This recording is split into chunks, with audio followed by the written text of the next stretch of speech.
This episode is brought to you in part by the Table Podcast from the Hendricks Center at Dallas Theological Seminary. I'm Darrell Bach, one of the hosts, and I invite you to join us as we discuss issues of God and culture, which includes anything and everything. Listen on your podcast app or at dts.edu/thetable. Welcome to the Grace Enough podcast. I am your host, Amber Cullum, and this week I sit down with Gracia Burnham. You may recall the story of Martin and Gracia Burnham being kidnapped by a radical Muslim militant group in the Philippines in 2001. They were held captive for over a year before a rescue attempt by the Philippine Army led to the death of Martin and the freedom of Gracia. Today, Gracia joins me to discuss her life with Martin, their time in captivity, God's provision during the 20 years since leaving the jungle, and how she encourages others walking through tragic loss. Before we begin, I want to invite you to go one step further and connect with me at graceenoughpodcast.com. On the homepage, scroll down, enter your name and email address. Don't worry, I won't clutter your inbox, but I will send you 10 scripture prayers to calm your heart for free. And then one time a month, I will connect with you through my newsletter. You can reply to those emails at any time.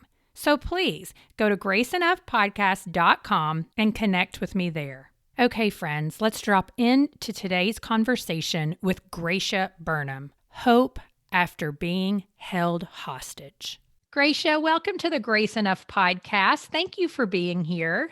You're welcome. I'm happy to be with you, Amber. Tell us a little bit about your family and what you're doing currently. My name is Gracia Burnham.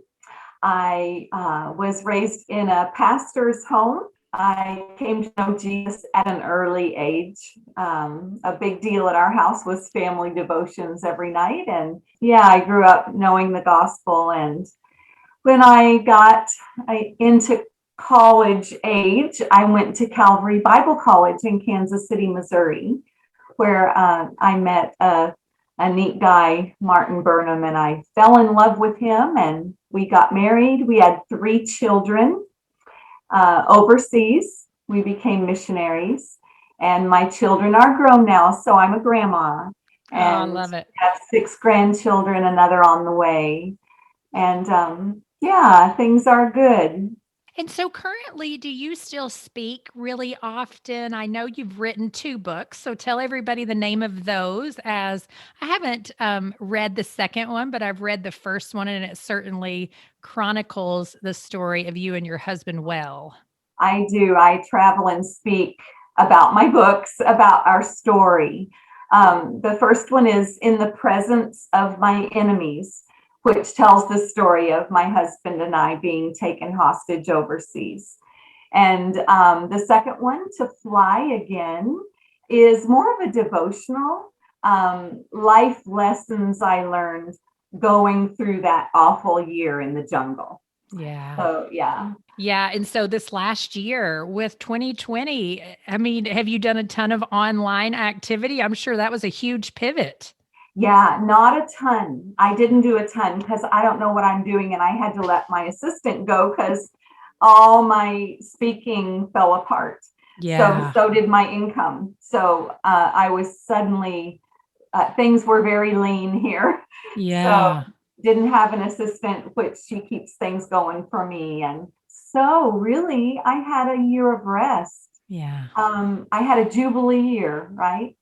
Well, so you, like you said, you met your husband in college. Now, the college that you attended, was it your dad that taught there? Yeah, my dad was a professor there. When I was in high school, he took on job teaching there in the theology department at Calvary University, it is now. So, I went to Kansas City, to Christian school in Kansas City, went on to Calvary, and that's where I met Martin. He was the son of missionaries. He had grown up overseas in the Philippines and had attended Faith Academy, the big, MK school, the big missionary kids school. And I was very intrigued with Martin, such a nice guy. Yeah. Well, and what brought him back to the States is very similar to what ended up taking you guys to the Philippines to serve as missionaries for 20 years, if I'm remembering correctly. And I want you to tell us a little bit of that story when you guys decided that you were going overseas and what was the work that you were doing and a little bit about how was it while you were there? Because you had all three of your babies while you lived there, correct? Correct. Yeah. So tell us a little bit of that story. Martin's parents were tribal missionaries with New Tribes Mission. New Tribes Mission has changed their name recently. I don't know if you know that. I It's didn't. Ethnos 360 now. So his parents were with Ethnos 360 for 40 years. So Wow. Martin grew up in the Philippines, went away to boarding school, and the way to get home into the jungle where his parents lived during school breaks or summer vacation was to fly in a little missionary airplane and land on a short jungle strip that they had built on one of the mountains near their village. So Martin fell No, in love ma'am. with missionary aviation. You would have done it. You would have done it That's right. I would have. willingly. That was the only way in, except hiking 4 days. Yeah. So he grew up just loving airplanes and knew all about missionary aviation. So when he graduated from Faith Academy, he came back to the United States to learn to fly and also to get good Bible. First, he got his licenses and everything in Wichita, Kansas, which is the air capital of the United States. And then he went to Calvary Bible College for his Bible, and I happened to be a student there. And he always knew that he would head back to the mission field somewhere. Mm-hmm. And, as things happened, he just ended up going back to the Philippines, which wasn't exactly what he wanted to do, but it was great because he already knew the language and things. Right. So we just went, and our job was to keep the missionaries living in the jungle supplied. So think about everything you buy for your family in a month, your groceries, your stuff at the drugstore, your school books or supplies, whatever you need. We would buy those for about 12 families who were living in the jungle, and we would box up their groceries and their medicines and their building supplies, and we would fly them into the jungle areas. And that was our job, to run a good flight program. And Martin wasn't just a ordinary pilot. He was born to fly in the jungle, and he loved what he did. And we all loved what we did. We were just so happy there, and God really, really blessed our ministry there. Well, and you say that he was born to fly in the jungle. And so I'm just curious, what makes you say he was born to fly in the jungle? Mr. Cool is what the missionaries would call I love it. Because it was scary flying. Yeah. I hate to even say that, because that's not a good thing if you're a mission organization and you're landing on these short jungle strips, but that's the reality of it. So you had to have a pilot that was very skilled, not a beginner. So Martin just knew how to get a loaded Cessna down on a short jungle strip and get it stopped in the next few hundred feet. And it was usually up a mountain, right? So you think you land and you get on the brakes, but you don't. You land and you get on the gas or the throttle, so you can get up the hill to the little turnaround point. Oh my gosh. So you can unload, and everybody's so excited to have their mail. Of course, this was back in the day when there wasn't email, there wasn't cell phones. So that was the first thing everyone asked for, was their mail from back home. I love that, because I will never forget flying into Haiti, and we landed at a normal airport, but then we went into a very remote area, and landing on a short gravel runway in a plane that only held about 14 people was maybe one of the scariest moments of my life. And I mean, the pilot did great, but That's I'm a great. normal American. Well, you know what? If 14 people were in that plane, that was a huge plane. In our airplanes, there were 2 or 3. That's right. My father-in-law now flies Super Cubs and Cessnas. And so Yeah, I've been in those too, but on a normal runway. And sure, they freak sure. me out as well. It is freaky. I didn't like it myself. That's right. Well, with that said, you guys, for your 18th wedding anniversary, decide that you are going to take a rare trip, really, for you to celebrate at a resort. And tragedy struck there. Mm. And so take us on that journey a little bit. I know you were excited to be there, but what happened to you and Martin and many, many others that weekend? Well, Martin had been called down to another island to do some work. And he had jet lag from a trip he had just taken. And we knew that he would need some naps. So we thought, okay, before he starts to work, let's go out to Dos Palmas. We'd always heard about this beautiful island resort. He'll get some naps and then he can start his flying. And because our anniversary had rolled around. So we went out to Dos Palmas. We were going to be there just overnight, just a few hours. And while we were there, these militant Muslims stormed the resort. There was a banging on the door, bang, bang, bang. Before Martin could even get to the door, these 3 guys with M16s broke the door in, and one took him right out. One of them came over to the bed and lowered his weapon at me and yelled, "Go, go, go." And I said, "No, no, no, I'm not dressed properly." They took me out too after I put on what I'd worn to the beach the night before, cut off shorts and a t-shirt, taking all of us, those little huts built on stilts out over the water, taking us to a waiting speedboat. And as we pulled away from the dock, they raised their weapons in the air and yelled, "Allah Akbar." And that's when we knew it was the Abu Sayyaf that had us. Everybody in the Philippines knows who they are. Yeah. Muslims who've declared jihad in that area of the world. And we knew we were in big trouble, and we were for more than a year. We were in big trouble. Yeah. So you kind of explained there already who I can't even say it correctly, Abba The Abu Sayyaf. Sayyaf, yeah. Yeah. I mean, I had practiced that multiple times, but I still messed it up. But for people who are listening who may not really understand what jihad is, how would you describe that to them? These were Muslims who they had declared jihad, which is the struggle. They believe that they need to help Allah get justice for any injustice that they have experienced.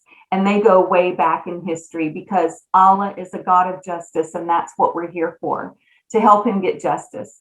So their fight is for equality and anything that's wrong, fix the wrong.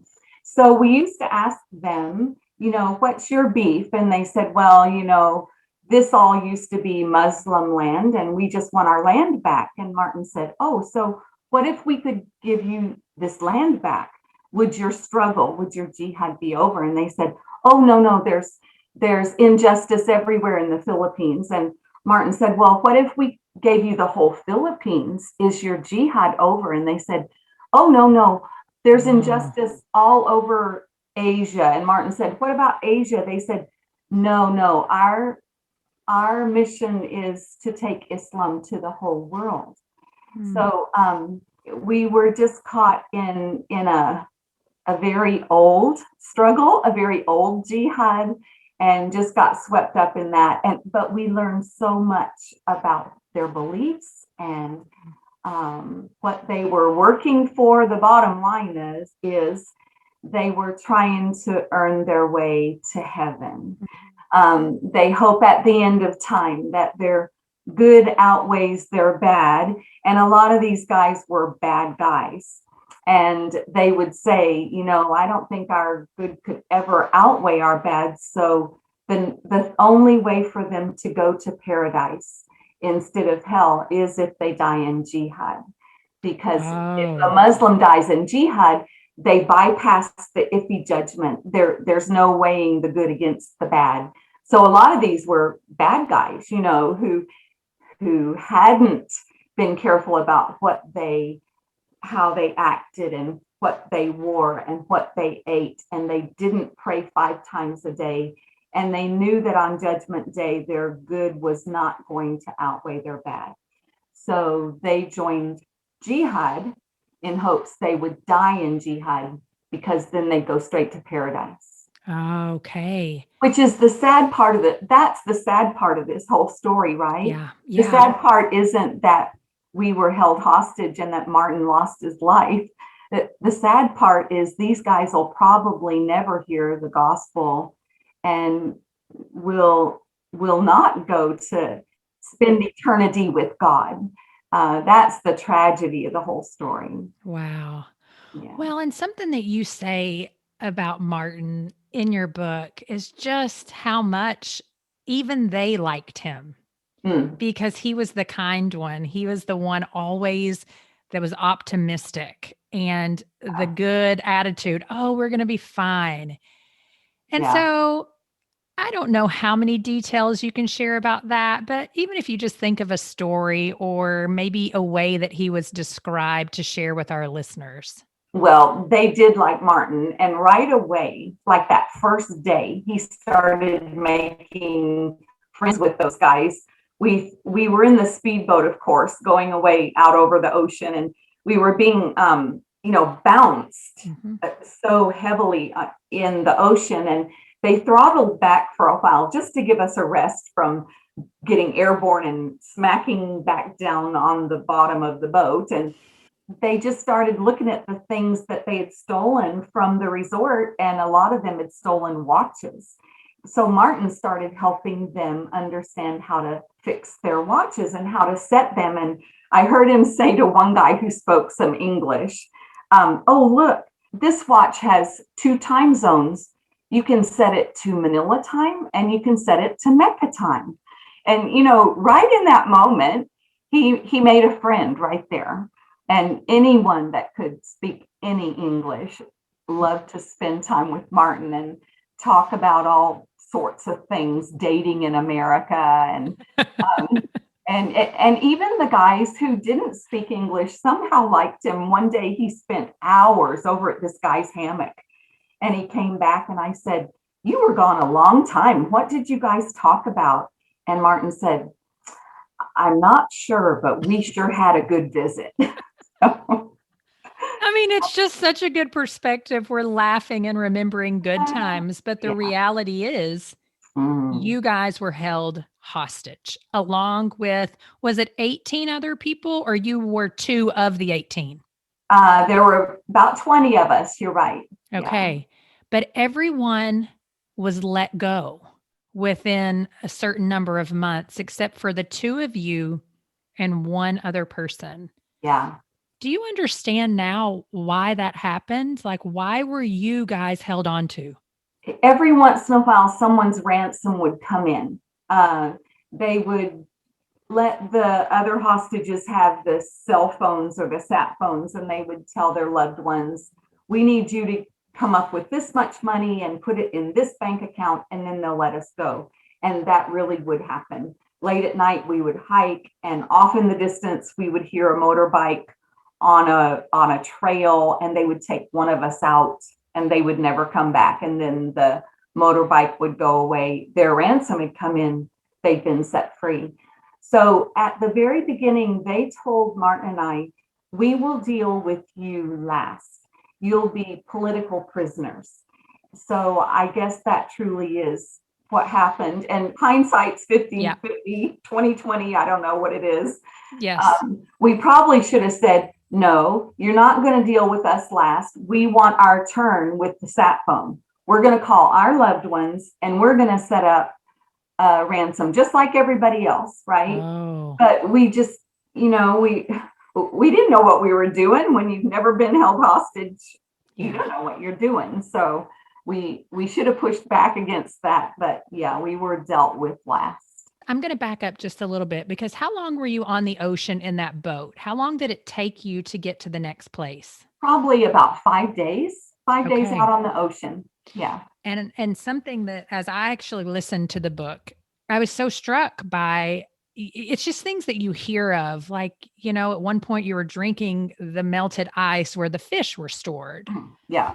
And so, yeah, gross, right? Like, I mean, It I was was, pretty gross, but when yeah, you're thirsty, you're thirsty. that's right. That's right. Yeah. And so I just want listeners to get an understanding of kind of what the conditions were for you guys because you moved after you got off the boat, you went several different places. How would you describe the conditions overall? Well, for the most part, we hiked. We moved all the time because we were trying to stay in front of the Philippine military, who, of course, were trying to rescue us. So we stayed on the move. So we would hike day after day after day and go through villages and, coerce them into giving us food. And, the icky fish water was nice compared to some of the things we drank because we would walk through dirty rivers and that was our drinking water. One day we were desperate for water and we came across this little pool of water, stagnant. And as I dipped my little cup in there, I noticed there were leech eggs, as I was drinking the water. So it was what it was. You just ate whatever they gave you. And there were many days we didn't eat. There were days we starved, but for the most part, always on the run, which isn't exactly true because every once in a while we would come to a place where we thought we were safe and we were high enough up in the mountains that we didn't think the military would go up there, and we would spend weeks. And during those days, of course, totally bored. So either we were exhausted or we were bored and witnessing the atrocities.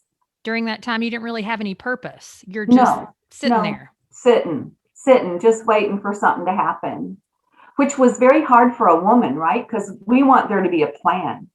And I would plan my speeches. I was going to march up to the leader and say, you guys, I could come up with some really good plans right now. Why don't we, and I would have the plan about how we were going to go get some food and get some shelter.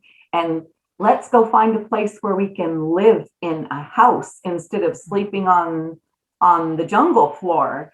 But there never seemed to be a plan. We just wandered aimlessly. Well, so tell me, during this time, how old were your kids? They were 13, 11, and 10, I think. Maybe they were 12, 10, and 9 when we were. But close to the same age as my kids are now, right around that like late elementary, early middle school age. Yeah. What were the thoughts that would go through your mind about your kids during that time? Oh, well, I found out right away that I couldn't think about the kids a whole lot or I would become hysterical. Yep. And so after the first few times of that and worrying about them, I decided anytime we talk about the kids, we're going to talk about what a great day they're having. Like, oh, it's Friday. I bet tonight they're going to go to a football game and they're going to talk their grandma and grandpa out of some money and they're going to get a Snickers bar and a Coke. It's survival. All my thoughts about the kids, I made them happy thoughts and I didn't let myself think about them a lot, which sounds really weird, but you have to keep yourself together in that situation. And whatever mind games you have to play, you just play them. No, I mean, that makes complete sense to me. And I think anybody who may be listening who has experienced any type of trauma, those are, that's what you put up in order to survive. You do what you have to do to survive. Yes. It's not what you would do in a normal situation. Yes. And so coping skills. That's right. And we've learned some of those even during COVID, haven't we? We've learned some coping skills, whether it's not requiring a lot of yourself or deciding you're going on a diet and you're going to exercise every day, just whatever coping skills you come up with, those are what make you get through this trial. That's right. That's exactly right. Well, and so during that time as well, when you would get discouraged, we're not going to make it out of here. Martin often was the one that would kind of pull you up a little bit. And so, what were some of the things he would say to you to kind of, point you back towards the Lord and his sovereignty and his plans? Yeah, bless his heart. Because often within minutes, I would go from, God's got this. He knows just where we are. And this is his purpose. And it's going to be good. And then minutes later, God doesn't even know where we are. We're going to die here in the jungle, and nobody's even going to know what happened. And Martin always seemed to kind of know what I needed. Did I need to hear a funny song? Did I need to hear a joke? Did I need to hear him say, sit down and shut up?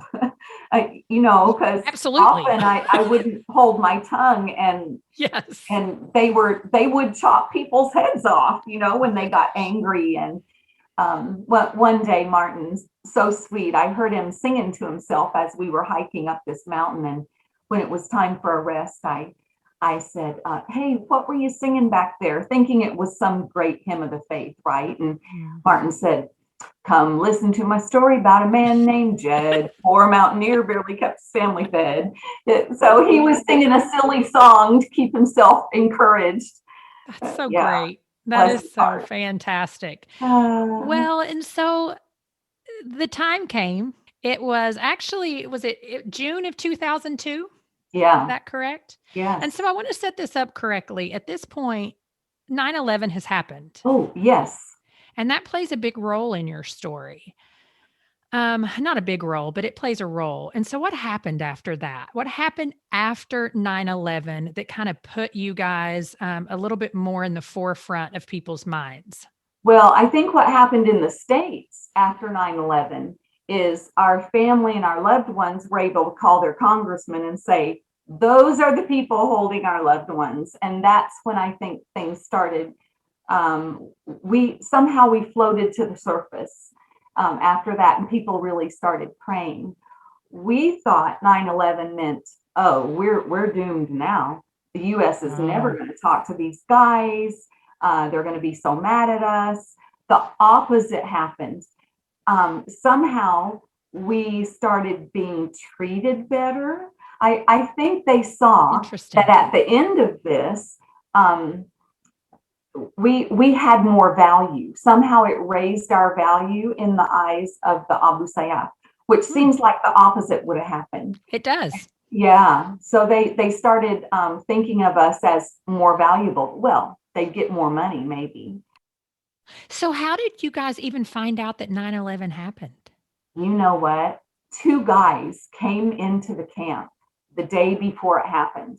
2 guys we didn't know, and they weren't Filipino. And I think they were there to tell the guys something's going to happen, because the next day, uncharacteristically, the guys turned on their transistor radios, and they were listening during the day, which wasn't usual.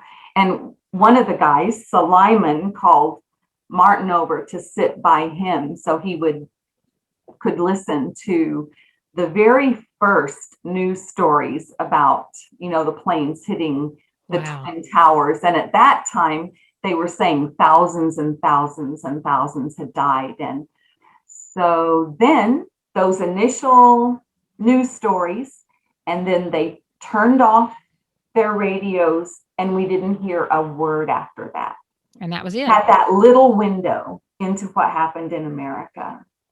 Wow. It's so interesting too, because that was such a long in our face if you were here, Yes. So it's interesting to think how your kids probably knew so much more about that even than what was going on with you. So they have a whole different experience. Yes. After I got home, I got invited to speak at this big, huge, stadium where they were going to do the 1-year anniversary of 9/11. And they asked me to be the speaker. And I realized I didn't know, I hadn't seen all those things that you saw over and over. That's right. So I went and got a VHS tape at the at the library, and I watched what you had watched over and over to prepare for that, and Wow. just told stories about what God did in my heart and in my life during that year, and how, Jesus said the opposite of what we all want. We all want justice, right? That's right. Let's go in and take care of this. And Jesus said, love your enemies. Yeah. Do good to Yeah, those he who did. hate you. It makes no sense, right? A That's lot right. of things that Jesus said, um, he They're had to so be God. contrary. Yeah, they're so contrary to what we think. Yeah, to our flesh, right? Like they're so Yeah, contrary to that. yeah. Well, so how did the events of June 7th, 2002 unfold? Hmm. We were weak and exhausted. Our group had dwindled to 14 Abu Sayyaf and 3 hostages. We were this ragtag team. Uh, by June 7, we hadn't eaten in 9 days. We were on day 10, and I didn't know you could go that long without food. We had salt and we had water. Um, what we didn't know is the guys on the outside, the CIA, had sewn a homing device into a backpack that they had sent into Sabaya, one of the leaders of the group. So they were able to track us on the guys on the outside. We didn't know that. But the day, June 7, we did realize, we heard the soldiers following us. We could tell as we heard them up on the hills. So we started off that day, and it clouded up to rain. And always before, one of the unwritten rules between the Abu Sayyaf and the military was they never fought in the rain. So we thought we were okay. We set up our hammocks and we set up our little plastic sheeting to keep the rain off of us. And we laid down for a rest. And much to their credit, the military didn't stop that day. They kept pursuing us, and they came up over the hill, and someone saw them, and this huge gun battle, number 17. We'd been through 16 of these before. I mean, 16 in just over a year. Just Rambo style shooting up the camp. And it happened again. Here we go again. And even before I could hit the ground, I knew what to do. You hit the ground, and I was shot in the leg and kind of slid down the slick grass. We were on the side of a mountain, and I came to rest beside Martin, and I looked over at him, and he was bleeding from his chest. And I knew from experience that leg wounds might heal, but chest wounds don't. And he just lay breathing very heavily during that gun battle, and at one point almost snoring. And then he got real heavy. Have you heard that term, the weight of death? I felt that. Even though he wasn't really on me or anything, I felt the weight of death all of a sudden. And that's not what we were praying for and hoping for, and by faith believing God for. And so I was trying to do what Martin had always told me to do in a gun battle: lay still. I was trying to look dead so they wouldn't know I was alive and drag me back out into the jungle and this nightmare continue. So the guys started retreating down the river, the Abu Sayyaf, and the military started coming down over the hill, and I started moving my hands around so they would know I was alive. And they came and drug me up the hill. And as they drug me away from Martin, I looked back at him, and he was white. And that's when I knew for sure he was dead. And they called a helicopter, and it came and took me and some of the wounded soldiers away. And we left Martin laying in the rain. And I remember thinking, this isn't right. But at the same time, God gave me an overwhelming peace. I know you've heard that so many times from people. There was this overwhelming peace that everything was going to be okay. And I never have not felt that. God has always given me an overwhelming peace that things are okay. Yeah. And so Martin stayed there, or did they eventually retrieve him? Yeah. They took me to a U.S. Army field unit that had been set up there, American soldiers that had been there the whole time, just waiting for us that whole year. So right away, they took me into surgery. And just before they put me under to fix my leg, a sweet girl, a major, said, "We want you to know that Martin's here." We went back and we picked up his body. So even going into surgery, I could rest easy because I knew they didn't leave him just laying there. Yeah, Yeah. yeah. So how long was it before you got to come back to the States? Not that long. Maybe 3, 4 days. I was in Manila and I told them, if you're not going to get me home really quick, you need to bring my kids back here so we can be together. And so that's what lit a fire under them. Okay, we'll get you home soon. So of course I met with all these dignitaries and the president of the Philippines and got debriefed by everyone imaginable, and they flew me back home. And at the same time, they were taking Martin's body back home so he could be there for a funeral, a beautiful funeral. And people were so kind to us, and so many times at the funeral, people just so kindly said, "We prayed for you. God would just touch our hearts to pray for you." And we want to know what God was doing while we were praying.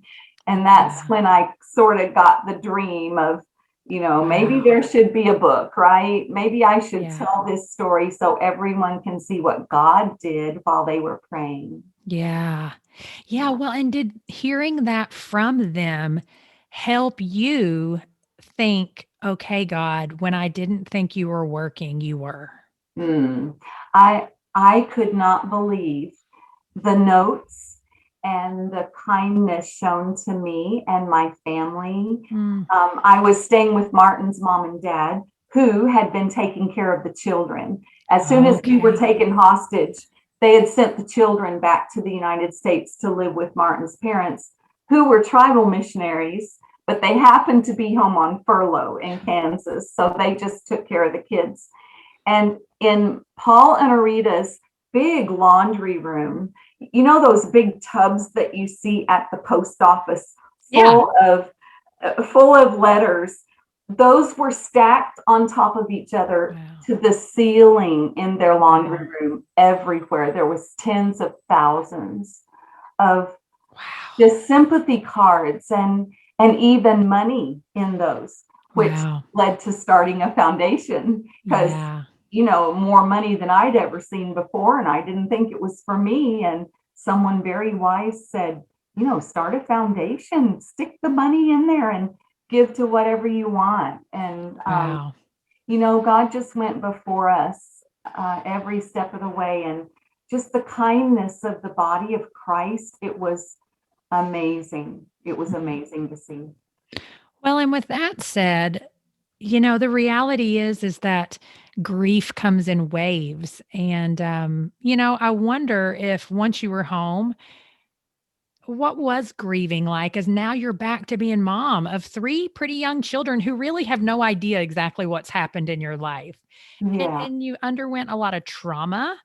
And then you lost your spouse. And so, well, what was grieving like for you in those early years? I almost hate to answer this question because I'm not sure I grieved. Hmm.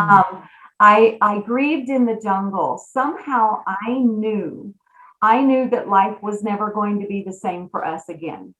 And I think my grieving all happened in the jungle. I felt this huge loss and this huge oppression.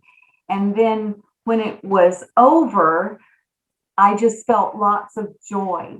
And looking back on those first few years, I don't remember grieving. I do remember listening to music a whole lot. Yeah.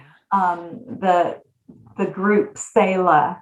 I Yeah. listened to them over and over and over. And in the middle of the night when I would wake up, and my mind would be racing, and maybe that is grieving. Maybe that's what grieving is. I would just listen to those words. In Jesus' name, we press on. What a great song. Yeah. With the prize before our eyes, we find the strength to press on. Wow. Just such good words. That's really incredible. And I could understand too, when you experience such loss and you're for 14 months, all you get to do is just sit and think about it. And so I can see where that makes sense for sure. And so what does your foundation do now? What does life look like for Gracia 20 years out? Almost 20. Yeah, it is almost 20.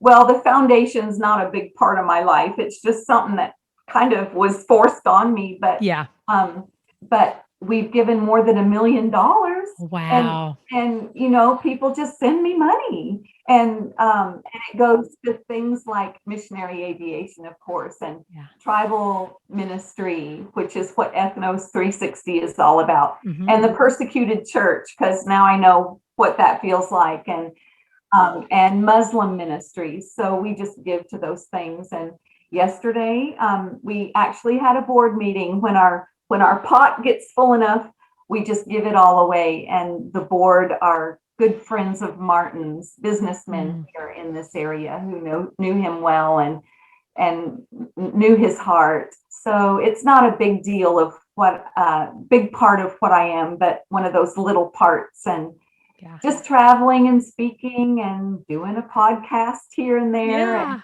speaking at a Christian school here and there. I just stay busy. Yeah. So now, are all your kids nearby? No, my daughter, Mindy, is nearby. She married a New Tribes Mission MK, a missionary kid from Paraguay, South America. Wow. And he's the associate pastor at our church. And they have 3 of my grandchildren. And my oldest son became a pilot like his dad. He and his little family were in Botswana, Africa for a term. But they've got some health issues, so they're living in Orlando, and Jeff is flying for UPS. Nice.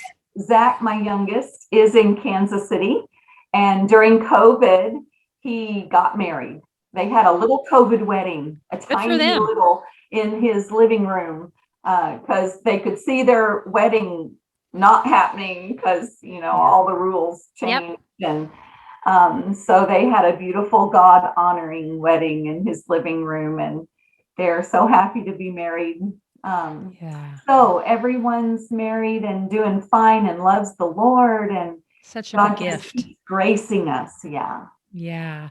Well, as we close out here, if there is a woman out there listening who maybe is just really, really discouraged, and she is grieving because she has experienced a tragic loss. I mean, someone pops in my mind who recently lost her husband in a car accident, just tragic, with 2 young children. And while I know that's not the same as your story, it's still tragic. It's tragic. And so how would you encourage that woman? Well, what really worked for me was people praying. And I would tell that woman, ask everybody you know to pray for you, because when we pray, God works, and God's going to work in your heart, and God's going to work in others' hearts to come alongside you. So get people praying. The other thing I would say is ask for wise counsel. I don't know if you know, but everyone that's gone through a hostage situation that's a United States citizen, the government sends a counselor to them as soon as they get out. Wow. I didn't know that, but the man who flew to the Philippines for me was a very important man, but he knew the Lord Jesus. Oh, that's so awesome. A brother in the Lord. And the advice he gave me was so good. He said, Gracia, you've been through something awful. People want to help you, but they don't know how. So you need to voice what you need. Tell people what you need, because some people are going to do things that are wrong. Out of a good heart, let them know that's not what I need. This is what I need, and voice it with your mouth. Tell people what you need. And the other thing, just keep telling yourself, put it all over your mirrors or whatever. His grace is sufficient, grace enough, right? Yep. His grace is enough for you today. And if you can't look at the whole day, do what Martin told me in the jungle. If you can't handle today, Gracia, let's go for an hour. Mm-hmm. Let's trust God's grace for an hour. If you can't go for an hour, let's trust God's grace for a minute. Just trust his grace for the little tiny bit of time that you can, because days get long. Yeah. And nights are long, because that's when you lay in bed and you think, oh, I don't have strength to do tomorrow. Mm-hmm. And I remember getting home from the jungle and I just felt so stupid because Martin had done everything. You know, he kept the bank account. He did the taxes. He kept the car running. All those things, all of a sudden, I didn't know how to do anything and I felt so stupid. And someone told me, it's okay to feel stupid.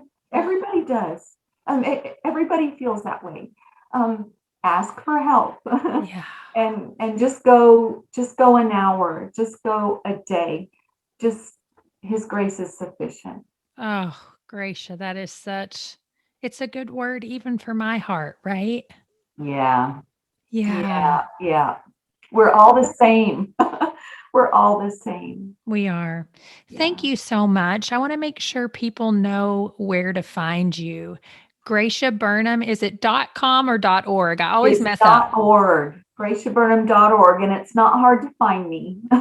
I know. All you got to do is type in her name and reports from every news organization in the world pop up. So thank you so much for your time and your faithful walk with the Lord. I'm so grateful. You're welcome, Amber. I don't know that my walk with the Lord's been so faithful, but he's been faithful. He's faithful when we're not. That's right. Amen. Thank you so much. You're welcome. 20 years without the love of her life. But as you heard, God has been faithful. There is hope. Hope in the Lord, friends. There is hope in the Lord Jesus. Don't forget, I want to hear from you. Go to graceenoughpodcast.com, enter your name and email address, and then respond to the welcome email that is sent to you, letting me know what resonated with you from today's episode. I really enjoy connecting with my listeners and would love to hear from you. Thank you for listening to the Grace Enough Podcast. Tune in next time.